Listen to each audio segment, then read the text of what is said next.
We're a global-based operation. We're $400 million in revenue. We're an around-the-sun model. So we have security operations centers and network operations centers all over the US, the UK, Hong Kong, Singapore, Sydney. So when you think about size and scale and security, security never stops, right? It's around the clock. It's when we're sleeping that we're afraid the door is going to get knocked in and someone's going to go into your email, compromise it, sit there for a month, 2 months, 3 months, steal all your data. Right, and I just want to add one thing because I think it's important. Yep. All those people that Eric is talking about are our own people.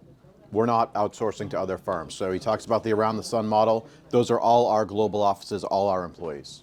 Absolutely. So just to kind of finish this slide here, in terms of engineering talent, super deep, 700 plus. Verticals, it's every vertical. Security is sold to every vertical. You want to get into the bigger deals, the 10, 20, 30, 50,000 a month deals. These are bread and butter deals right now. They're in all of the big verticals. They're in the healthcare verticals. They're in the financial verticals. They're in manufacturing. They're in retail. Every one of these brands, if you think about a C-suite, and I'm going to give you one quick kind of real life story yesterday. Had a customer call in, seafood wholesaler, right? The guys that literally pull the totes across the docks. This guy called in, he's like, Eric, my CFO just walked into my office. We just signed up for a cyber insurance policy. And he's like, I need to add EDR, SIM, and security awareness training. Otherwise, they won't give us that policy. So these are the kind of calls that we're getting now proactively. And these partners that are calling us are like, crap, this is low-hanging fruit. All I had to do was ask the question, what are you guys doing? So, and I'm kind of just biting nipping off a little bit early here, but every one of your customers you've sold to in the past is a candidate for cybersecurity. So don't look at them on size, scope, and scale. You get north of 50 employees, it's a great fit. You get south of 50, they're probably going to try and do it themselves. So Dave, I'll hand it to you quick, and if you want to drive through this? Just do the services over. I'll do this quick. So when you're looking at your customer, this is what your average customer stack looks like. So when you think of a client, they have a cloud-based environment. They're hosting applications. They're in 365. They're in G Suite. They have SaaS-based applications. I consider a SaaS-based application like using your banking app, right? You log into your banking credentials. That's an application that you're logging into someone else's environment with your credentials. That's the top of the stack. And then when you get down to this 1, 2, and 3 here, these are all of the areas of security that every customer has to block and tackle on. This is the foundational pillar that if they can't answer these questions, that's a sales opportunity for you in every one of those categories. And I'll tell you right now, 99% of the partners that we work with don't know how to peel back those layers. They don't. So they bring us in, and a lot of what Dave's team does, and Dave will go through it, is they blueprint. And one of the keys to what everyone needs to do right now is you need to go and blueprint every one of your customers on what they're doing with security, where their operational risks and gaps are, and then that's your sales edge in. Right? And once you edge in on any one of these categories in 1, 2, and 3, and you think about it, it's multi-factor authentication, right? I always use the bank, right? You go into the bank, they send you a code, you throw the code in there, that's multi-factor, right? Incident event management, SIM is going to be required by every cyber insurance company coming forward into 23. What is SIM? SIM is the guy in the air traffic control tower at the airport looking down at the whole field for that plane that's going the wrong way. That's the anomaly. That's what they call it in a SIM. And he says, hey, stop that airplane because he's going the wrong way. That's the easiest way of explaining it. That's what the SIM does. It looks for things that are not right in the network. So every one of your customers is going to invest in this at some level, and it's super important to know that Thrive can come in and facilitate all of these categories, top to bottom. And what everyone wants right now in security is an orchestrator. They don't want 17 different tools, because 17 different tools creates noise. And it creates finger pointing. They want that orchestrator, they want that air traffic controller, they want someone to run their security program for them. And when we come in and we blueprint this out, this is a sales roadmap for you guys, and Dave's gonna run through it, but it's super important. It's every customer that you've sold into, and if you can crack this little nut into there, you'll be the trusted advisor in the cybersecurity space. And this is where all the money's going. This is where everyone wants to buy. This is what every CFO has on the top of their mind right now. So with that said, Dave, I'll hand it off to you. Can you guys hear me okay? Do I need to use this microphone? You hear me? Great. You can keep this. There you go. So I run the consulting division at Thrive. Like Eric mentioned, we offer products from this entire ecosystem to fulfill those requirements that every customer has around really building out a robust cybersecurity posture and protection for their organization. But most organizations don't necessarily understand what they need, what a cybersecurity framework is, how to have a robust cybersecurity posture, why they need these things. And one of the pieces that we talk to customers about all the time is helping them start to ask the hard questions so that they know what they need to do to protect themselves. A lot of organizations don't believe that they're victims of an attack, or they could be the victim of an attack. The reality is that attackers are just going out and attacking the vulnerable. They're looking for where doors are open, and when they find those open doors, they're going in, they're taking over, they're doing all the bad things that we know about all the time. There's a global lack of qualified personnel to fulfill these roles. So Eric's talking about the air traffic controllers, the security engineers, the firewall engineers. We know that there's like a $650,000 empty seat job shortage just in the US right now of qualified security personnel. Eric was talking before about folks that are trying to do it themselves, and that works in some scenarios. But the reality is that to do an effective job, to really adhere to a known cybersecurity framework and put all the solutions in place that are required, some level of outsourcing is going to be required by almost every organization in the SMB and mid-market enterprise. These giant scale enterprises, they may have the resources to put 24/7 SOCs in place and security operations centers and all these things. But the reality is every organization needs to evaluate and say, okay, we can do these things, we need to outsource those things. And the outsourcing side is much heavier. And I'll get into that a little more in just a moment. A lot of executives have a false sense of security, so they're like, yep, we're backed up, it's going to be great. One of the messages I send to everybody is, how are you proving that you're doing what you think you're doing? Do you actually have evidence of that? Where is the piece of paper? When is the last time you tested it? Do you know that it works, or are you waiting for it to happen, and is that the time you're going to find out if it works or not? And then we look at remote work, all these things that have happened from COVID, right? All sorts of people are working from different devices, personal devices, mobile devices, home PCs. Operational technology, IoT, is really expanding the threat surface. This is coming up more and more in customer conversations. Greenhouse operations, automotive, we're talking manufacturing, talking to a lot of folks in that space as well. So these are some of the key questions that I put right in front of the customers to make them think about what their understanding is and whether or not they really know what their current state of cybersecurity looks like at their organization. And these are questions that should be able to be answered by principals, CEOs, COOs, CFOs. It's not the IT guy's problem. These organizations, if they want to have a robust cybersecurity posture, if they want to effectively manage the cyber risk at their company, it's a top-down approach. The executives need to be able to think about and answer these questions. Do you feel comfortable with your current cybersecurity strategy? Have you identified where you need to invest when it comes to cybersecurity? Do they have a budget for it? Have you adopted a recognized cybersecurity framework? How many folks in this room know what a recognized cybersecurity framework is? I'm going to show you in just a moment, but basically this is a set of controls that dictates, okay, to have a comprehensive approach, to plug all the gaps, you need to do all of these things. These are all of the areas that you need to focus on. It's very similar to if you've seen the due diligence questionnaire associated with a cyber insurance policy, when they say, okay, are you doing MFA? Are you doing EDR? Are you doing mail filtering?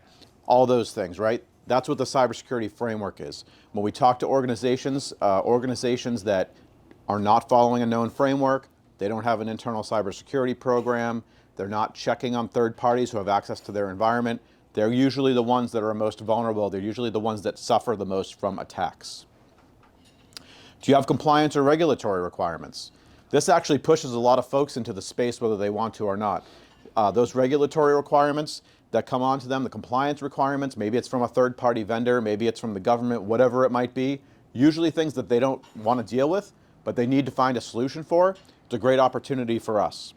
So some of the places that you're seeing that now, right, like what, insurance and some of the, I mean, if you want to have cybersecurity insurance, like right. if you're an Allstate guy and you run an Allstate agency, they're saying you have to have cybersecurity insurance. Well, you can't even get that cybersecurity insurance without following these, protocols. So. Right, Absolutely. Right, and it's really comes down to the basics. I have a slide I'm going to show you that shows like really where some of those basics are. But if folks aren't doing these basic things, it's just a question of when.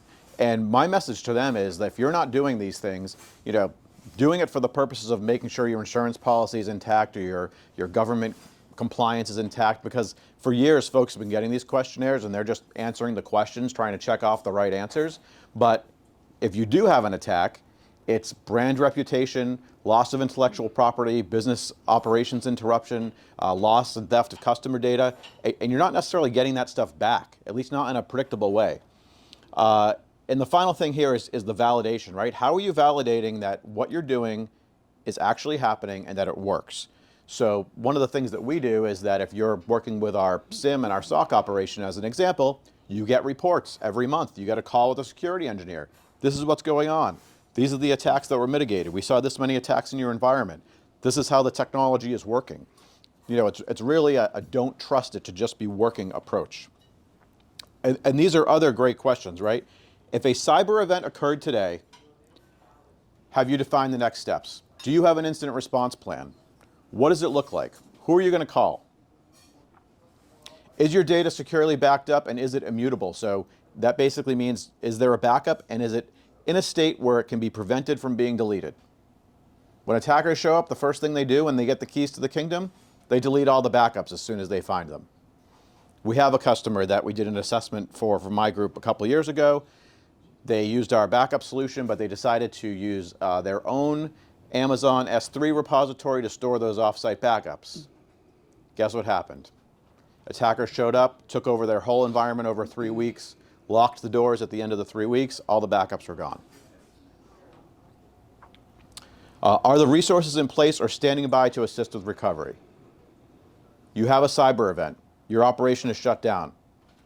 What happens? So I'll jump in there for one quick second. So those questions right there, everyone wants to have this conversation. And the answers to almost every one of those conversations that Dave just put up there is a no or a maybe. And if it's a maybe, they really don't know how it's going to happen. So incident response plan, if you can write any word down, use that word in every conversation when you go to talk to a customer, because they're going to sit there and they're going to be like, yeah, we have backups, we have DR, and it's like, no, that's not what I'm talking about.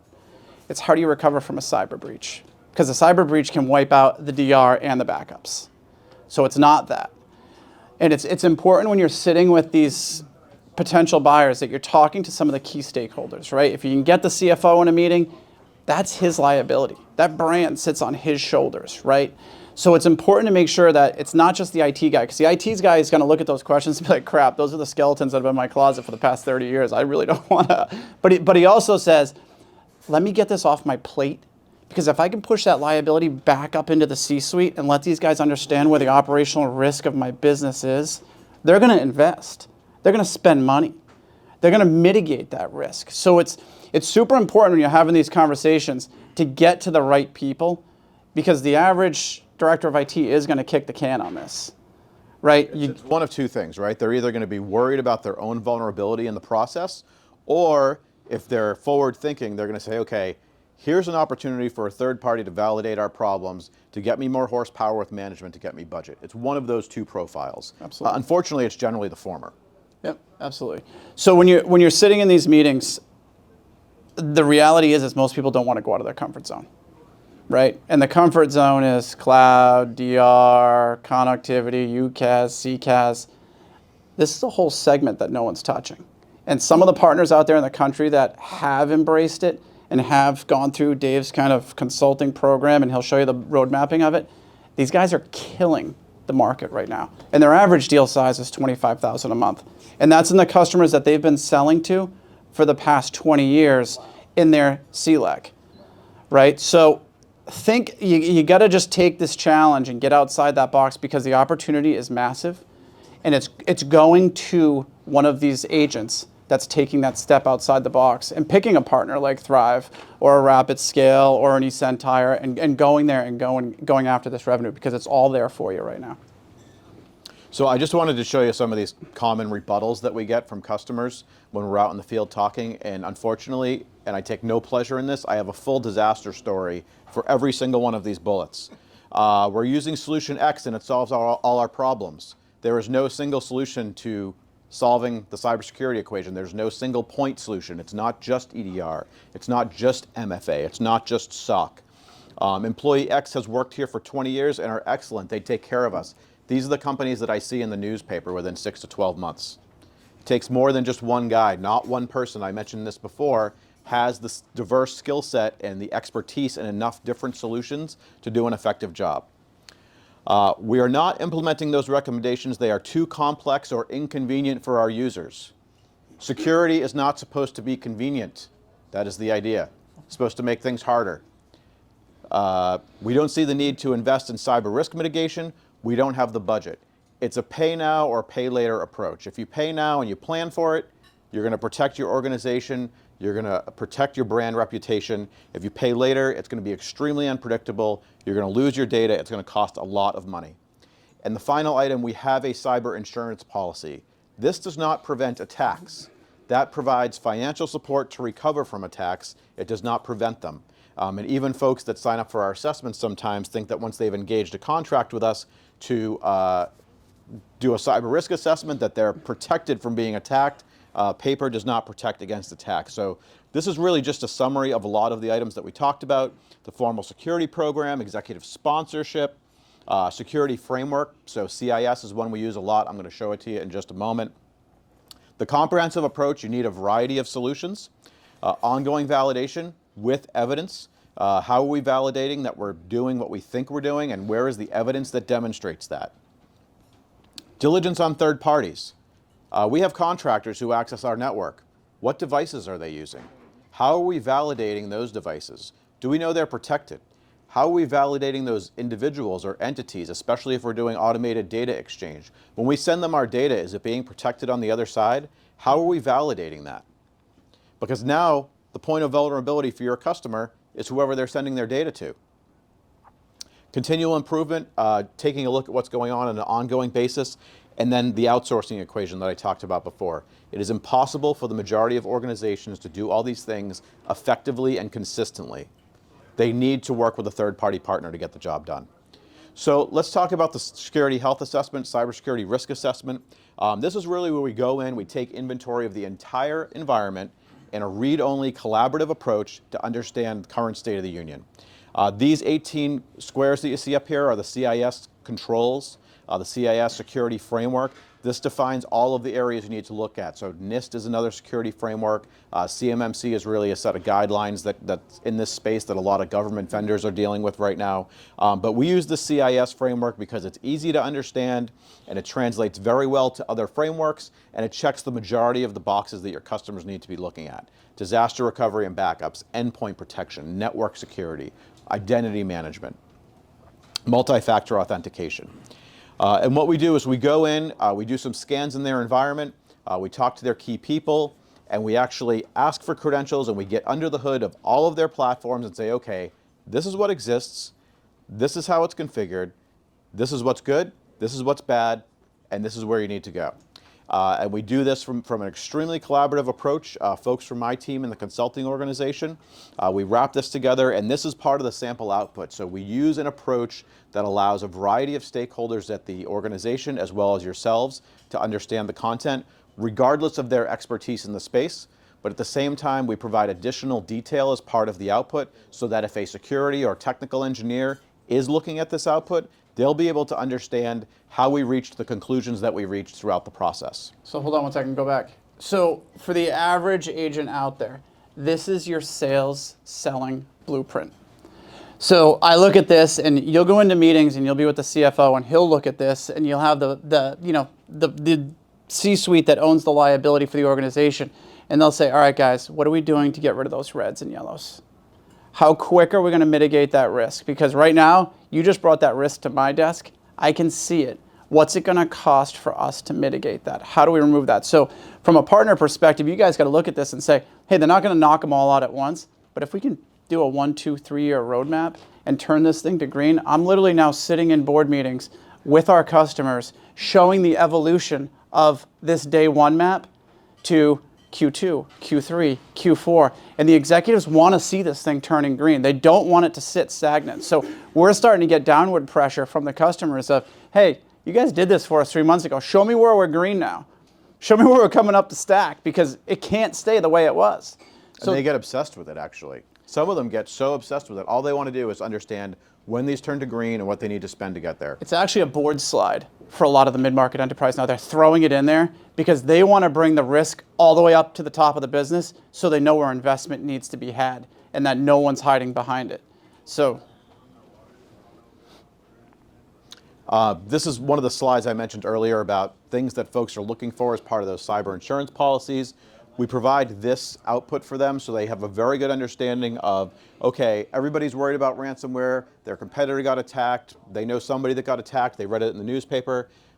Let's look at these technologies that help you to mitigate ransomware and see exactly where you stand to give you additional perspective. This is another one of those same slides where people don't want to be read.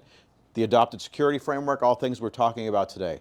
Next generation firewall, mail hygiene, multi-factor authentication, vulnerability scanning, backups, and disaster recovery. And in following this, we actually give them a very prescriptive path of where they need to go. So we tell them, listen, these are the projects that you need to take on. This is the order that you need to take them on in. And this is the budget associated with executing these. This is what the one-time cost is going to look like. This is what the recurring cost is going to look like. And this is just one of several slides that they get as part of the output. But again, roadmap of MRR. What are we selling into this customer in what order? And my team, so we're obviously Thrive, but we operate as a group of independent strategic trusted advisors. So when my guys come in, we're not sales guys. This is a paid engagement. We work for the customer, and we leave it to the partners and our internal account personnel to really go do the selling after the fact. So when we provide data here, it's marketplace budgetary estimates based on marketplace averages. This is not a Thrive price quote necessarily. And you're not selling, you're advising now. You've exposed risk, they want to mitigate risk. They're literally running off this sheet, and you come out of the meeting where this gets presented, and the CFO will look at it and be like, we'll be back to you guys in the next couple of days. Because they want to make action on this stuff. And then you guys literally just take this and just start working your way down the list. And it's every quarter when they go through and they're in their budget cycle, they're like, yep, we have to do that. And it becomes that programmatic where you've exposed that entire security roadmap of risk to them, where they're like, you know what? We can only chew off as much as we can chew off. We can only afford as much as we can afford. But the reality is that we know we have to do it. Otherwise, we own that liability. Because it's documented now, right? So a lot of times in this room, I think people will hear from their customer, and their customer's like, hey, I just heard from AT&T and I can get a lower price. And, there's this price compression happening in the typical telecom space. What are you guys seeing in your space when you kind of have this checkerboard of things that need to be? That's a good question. So we put the pricing up, and you can go and rip this pricing apart in every component. Like take Intune, right? You can go and get Microsoft MDM and install Intune yourself. But then you have to have someone manage it, orchestrate it, monitor it, right? So when you get down and rip these things apart, the Microsoft pricing is the same. It's market-based pricing. When you actually put the management on top of it, it's a couple dollars here, $5 here. They're not huge numbers, but the reality is that you're rolling that across the entire enterprise. So when they go and try and cherry pick it apart or put us up against, and I'll throw a name out there like an eCentire, you can put us up there, but those are just tools. Those tools will send a ton of noise back to the business. And the reality is you got to sit there and have that conversation with their entire team to say, do you guys want to own more noise and more work and watch this thing after hours and own the liability of it? Or do you want that to sit on our security operations center that's 24/7, 365? For 80 cents less a month per So person. in the deals that we go through the full assessment, you're not really beating costs down because you've already sold the value proposition of it. If you're selling unbundled services, like you're just putting a pure SIM up there and you're competing against Arctic Wolf, Alert Logic, eCentire, then they're going to come back to you and be like, well, you price it by the person, you price it by the location, you're going to have to do the apples to apples thing and rip it apart like a connectivity circuit, DS3 from back in the day. And my point is, like, you're not seeing these sales go down, right? As companies are adding, like. Yeah. The deals we've seen, they just keep getting bigger and bigger. I don't see any, 1,000,000%. they're not going the other direction. We have a great use case we're going to show on this, right? But You just my stole our team, thunder. we're going in and we're building a trust relationship with the customer, right? We're looking under the hood and we're gathering data that allows us to quote effectively. So all the inputs that we get by my team, we've built this trust relationship. Now we know all the inputs that we need to quote for them. That lets Eric and you do your jobs better and faster.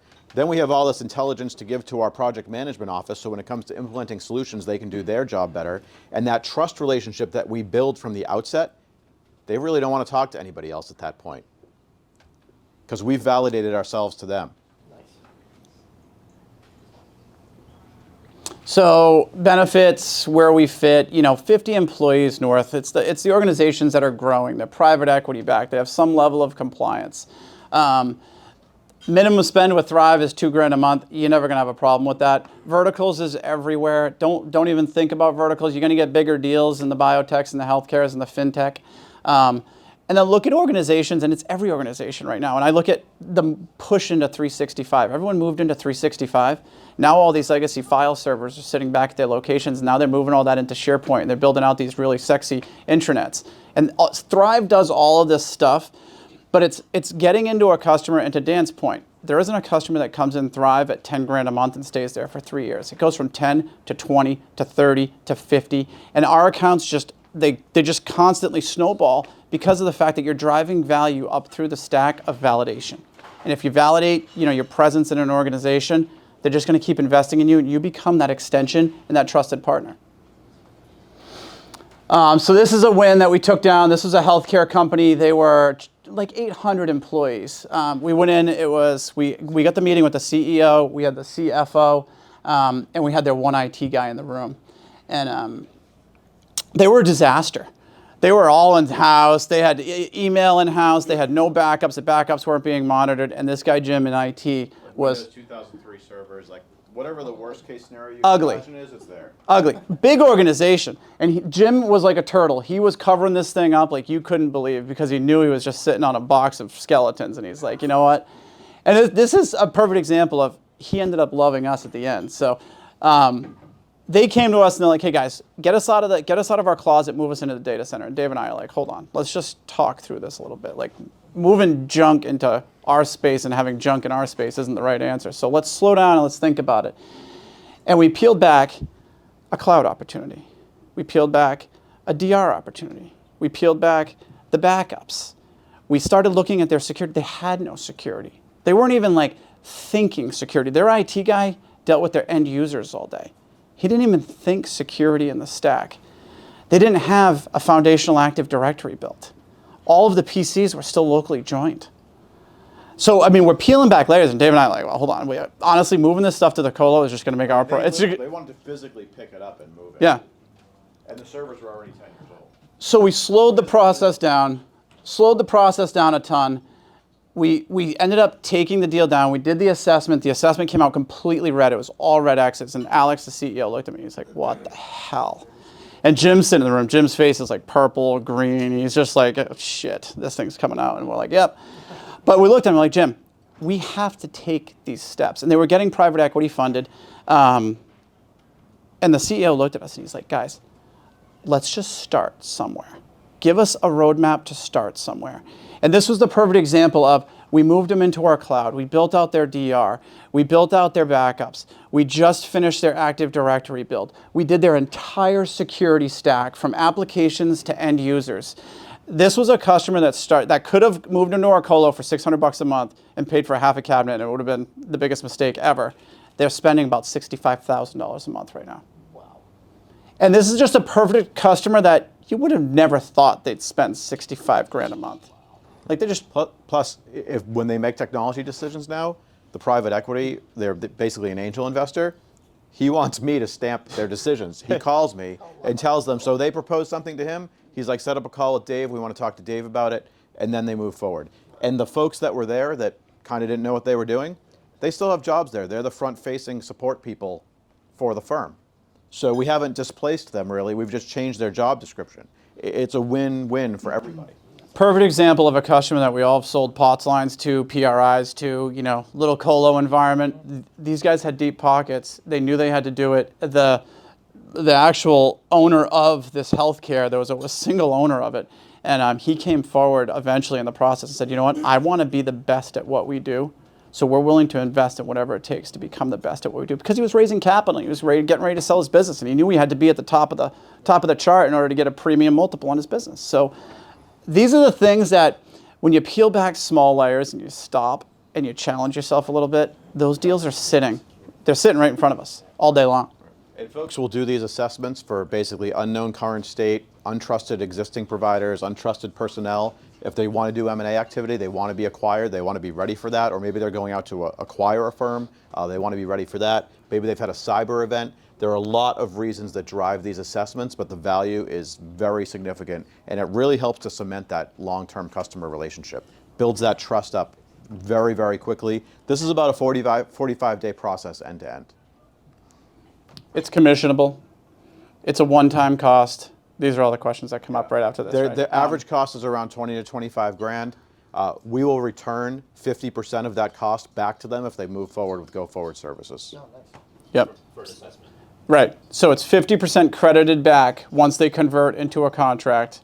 It's a one-time cost, and it builds out that foundational roadmap for both yourself and the customer to strategically sell to them. That's it. Rock and roll. Good job, guys.